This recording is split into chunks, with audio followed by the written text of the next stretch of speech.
வணக்கம் நண்பர்களே. So big bash league 2025-26 season start ஆயிடுச்சு. மேட்ச் ஒன்னும் நடந்து முடிஞ்சிருச்சு. Between Perth Scorchers versus Sydney Sixers at Perth stadium. மழைனால இந்த மேட்ச் வந்து பாத்தீங்கன்னா 11 ஓவர்ஸா ரெஸ்ட்ரிக்ட் ஆச்சு. இந்த பர்டிகுலர் மேட்ச்ல பெர்த் ஸ்காச்சர்ஸ் 5 விக்கெட்ஸ் வித்தியாசத்துல வின் பண்ணிட்டாங்க. சோ இந்த டோர்னமெண்ட்டை சூப்பரா ஸ்டார்ட் பண்ணிருக்காங்க. ஜெனரலாவே அவங்க ஹோம்ல அவங்க வேற லெவல்ல விளையாடிருக்காங்க. பிபிஎல்ல அது டவுட்டே கிடையாது. சோ டாஸ் இன் பண்ணி பெர்த் ஸ்காச்சர்ஸ் போலிங் எடுத்தாங்க. 11 ஓவர்ஸ்க்கு 113 ரன்ஸ் அடிச்சாங்க சிட்னி சிக்ஸர்ஸ். பிலிப்பி பாத்தீங்கன்னா ஒரு 28 ரன்ஸ் நல்ல ஒரு கேமியா விளையாண்டாரு. பட் லாஸ்டா ஜாக் எட்வர்ட்ஸ் 21 balls 46 அந்த ஒரு நாக்னாலதான் இவங்களால 113 ரீச் ஆக முடிஞ்சது. புரியுதா உங்களுக்கு? அண்ட் ஒரு பக்கம் நீங்க வந்து பெர்த் ஸ்காச்சர்ஸ் போலிங்கும் எடுத்துக்கிட்டீங்கன்னா எல்லாருமே கொஞ்சம் டீசெண்டா போட்டாங்க.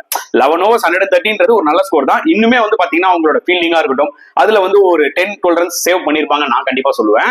அண்ட் இந்த டார்கெட்டை 10.1 ஓவர்ஸ்ல கம்ஃபர்டபுளா தான் ஆக்சுவலா பெர்த் ஸ்காச்சர்ஸ் ஆக்சுவலா சேஸ் பண்ணாங்க. ஓப்பனிங்ல மிச்சல் மார்ஷ் டக் அவுட் ஆனாரு. பட் ஃபின் அலனும் சரி கூப்பர் கனாலியும் நல்ல ஒரு பார்ட்னர்ஷிப் பில்ட் பண்ணாங்க. ஃபின் கூட 16 அவுட் ஆயிட்டாருங்க. பட் கூப்பர் கனாலி ஒரு 31 balls 59 அவுட்ஸ்டாண்டிங்கான ஒரு நாக் சொல்லலாம். ஏன் ஒரு மேட்ச் வினிங் நாக்னே சொல்லலாம். அதுக்கப்புறம் பாத்தீங்கன்னா ஆரன் ஹார்டி அண்ட் டர்னர்லாம் ஒரு சின்ன சின்ன கேமியோ விளாண்டாங்க. அண்ட் ஒரு பக்கம் சிட்னி சிக்ஸர்ஸ் போலிங் எடுத்துக்கிட்டீங்கன்னா பென் வாசிஸ் 2 விக்கெட் எடுத்தாரு. ஆனா கொஞ்சம் எக்ஸ்பென்சிவா இருந்தாரு தான் நான் சொல்லுவேன். ஸ்டோபோ 2 overs 12 runs கொஞ்சம் எக்கனாமிக்கலா போட்டு ஒரு விக்கெட்டும் எடுத்தாரு. பட் பெர்த் ஸ்காச்சர்ஸ் ஆக்சுவலா இந்த ஒரு பர்டிகுலர் மேட்சை ரொம்பவே கம்ஃபர்டபுளா வின் பண்ணி இந்த டோர்னமெண்ட்டை சூப்பரா ஸ்டார்ட் பண்ணிருக்காங்க மக்களே.